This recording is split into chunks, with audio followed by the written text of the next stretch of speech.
I'm coming to you again from Medellin, Colombia, and I'm so glad I have the opportunity to record these videos because my wife and I, we are in quarantine in our room. The government passed a law today that anyone who came in Colombia the month of March have to stay 14 days before we can leave.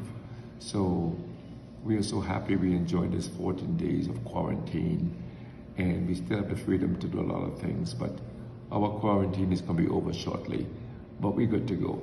But in the meantime, I'm taking the opportunity, I'm turning my space into a little studio so I can bring you some information that I believe that's necessary.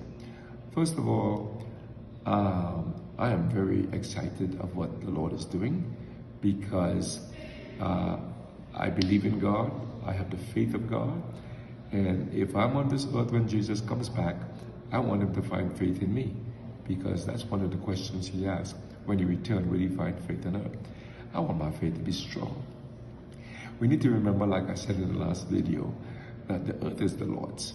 And we have been so spoiled as Christians and believers that we just want everything to go really smooth and easy, and any of our problems we want to pray it away or fast it away and get rid of it.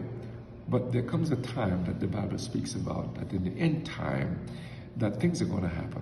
I have had some visions since I've been here, and I don't know if I can share some of those visions with you. They are so incredible, and perhaps they would, perhaps you don't want to hear them because it involves oceans meeting oceans, and mountains splitting, and earthquakes and volcanic eruptions on a magnitude we have never seen before. But all this is what Jesus reminded us of, like in the last video. One of the things that is so important to us is for me to observe how the leaders of the world, I look at the leaders of the world today from Germany, from Central South America, from Canada, United States, all the people who are in government and leaders and make decisions over our lives, how fruitless their decisions are and their wisdom, as they use wisdom, or so-called wisdom, to try to implement certain things for us. They're pretty much trying to feel their way out as they go along. There's a scripture in 1 Corinthians chapter 2, verse 1 to 5. When you get a chance, read it. Paul was speaking to the Corinthian church, and he was telling them about, I didn't come to you in man's wisdom, in philosophy of man's wisdom, and to discuss things the Greeks discuss, the Romans discuss, and what the Corinthians believe in. And they all had their gods and their philosophy. The Greeks, they sought wisdom, and the Romans had their God, and the Corinthians had their own beliefs. Even remember when Paul went to Ephesus, he had to contend with their beliefs and the God in the sky, Diana, that he had to contend with. Listen to me tonight. Listen. In this scenario of what's happening upon the earth, no matter how serious it gets, no matter how severe it gets, listen, don't pay attention to the human panic of buying, spending, and being afraid. And yes, don't get me wrong, you have to prepare, but don't get caught up in that. Too many people are experiencing fear and anxiety, and that's not good for you. I'm rejoicing in this period because everything that's happening now is telling me that Jesus is coming soon. That's what we've been waiting for. So I'm working to make sure I have strong faith come with me to believe in God, to strengthen my faith in God.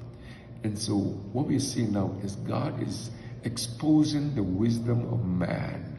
Like in my last video, I shared a little bit of it. Man's wisdom is going to come to naught.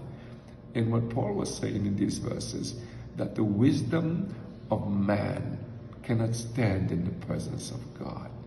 You read the scripture and you see, let me read one of the verses. Well, particular attention, he says, and the speech and my preaching was not with enticing words of man's wisdom, but in the demonstration and the power of God, and that your faith should not stand in the wisdom of men, but in the power of God. Where is your faith? Please, at this time, don't look in the wisdom of man. They ain't got it. God is bringing it to north. Don't look at the wisdom of man. Don't wait till the vaccine comes. Don't look for the wisdom of man. But your faith should not stand in the wisdom of man, but in the power of God. Like I said in the last video, guess what? Man likes to explain every phenomenon that happens in this world. Everything they want to explain it so they can look wise and they can be the authority on whatever issue. God is bringing it to north. Because, why? Because if they explain everything, we accept everything.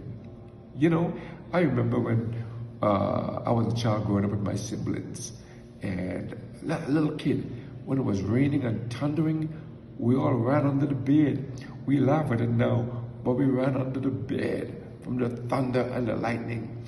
Until my mom looked at us one day and said, listen, that's